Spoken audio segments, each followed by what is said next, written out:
大家好，我是爱说真话的 Tiger。近日，国外爆料大神 Ivan Blass 爆料了小米13系列的标准版的渲染图。根据渲染图显示，小米13系列的标准版将会采用 6.34 英寸的直屏加直角边框设计。虽然目前该渲染图并未得到小米官方的任何回应，但是结合此前其他博主所泄露的信息来看，基本上是8、9不离十。这也是自小米10系列以来，小米数字系列首次回归直屏形态。对于小米13采用直屏这个形态，绝大多数消费者都给予了肯定。换句话说，起码从目前的反馈来看，似乎很多消费者都期待着能够购买一台配备顶级直屏的安卓旗舰手机。然而，目前手机厂商对于直屏的态度却和我们的认知有着比较大的差距。博主数码闲聊站也在社交媒体上发文说，完蛋 ，2K 高素质直屏旗舰短期内只能看红米和 iQOO 了，甚至 1.5K 柔性直屏可选择也变少了一丢丢，有些次旗舰开始切成曲面屏了。从他表达的观点可以看出，手机厂商将原本采用直屏形态的某次旗舰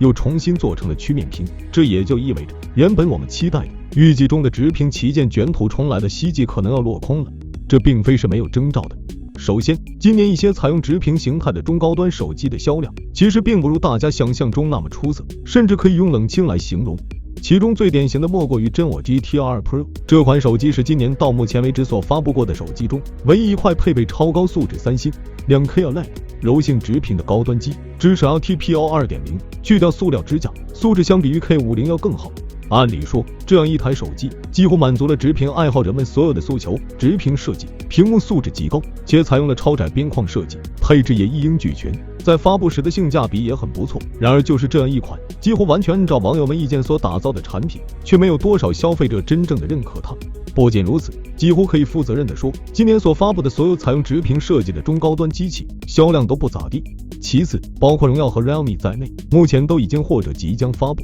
一系列售价在2000元以内的配备曲面屏的手机。从这大家也可以看出手机厂商的态度，直屏手机不被看好。那么直屏手机，尤其是高端安卓直屏手机，为什么会陷入到一种叫好不叫座的境地？这是一个很值得深思的地方。Tiger 觉得主要有这几个原因。第一个原因，做安卓直屏高端机很难在质感上超越 iPhone， 且一不小心就会被盖上抄袭苹果的帽子，出力不讨好。就拿小米13目前泄露出来的渲染图这件事来说，虽然很多消费者都表达了肯定，但是也有相当的一部分人认为小米13的这个设计是对 iPhone 赤裸裸的抄袭。原因无非有2个，首先它采用了直屏加直角边框的设计，正面的观感和 iPhone 很神似，其次则是因为其在摄像头的设计方面和 iPhone 有些类似。换句话说，只要某个高端安卓手机采用了直角边加直屏的设计，就会自动的被盖上抄袭 iPhone 的帽子，因为 iPhone 的设计实在是太深入人心了。对于一款售价较为高昂的高端机来说，借鉴就意味着抄袭，抄袭就意味着山寨，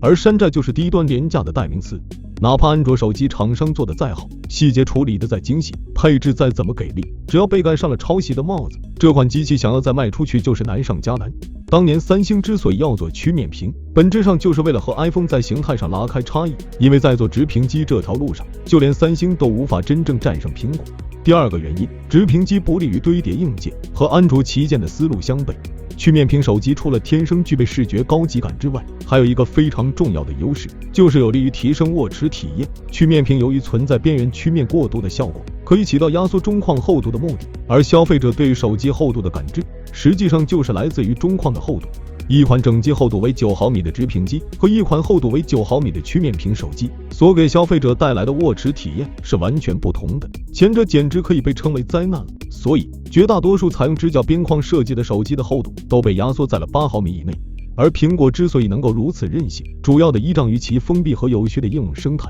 而反观安卓阵营则不行。首先，为了能够压制 iPhone， 安卓旗舰必须堆料，而堆料之后电池容量也不能小，怎么办呢？只能把手机做大做厚。那么在机身物理厚度无法削减的情况下，如何才能减轻消费者的握持感知？曲面屏就是一个很好的解决手段。第三个原因，在线下市场，直屏手机不如曲面屏好卖。虽然在线上市场直屏手机拥有很多拥趸，但是这部分消费者绝大多数都是极其挑剔的用户，而这部分挑剔的消费者本身就不是优质客户。而那些真正优质的客户，对手机了解不多，以第一观感决定的消费者，普遍对曲面屏更有好感。请大家一定要明白，能发表意见的并不能代表全部，有些时候沉默的才是大多数。那么问题来了，你觉得泰戈尔分析的这3个原因有道理吗？你看好这次小米13的直屏吗？欢迎评论区告诉我你的答案。想了解更多数码资讯，记得关注我们的频道。我们下期再见。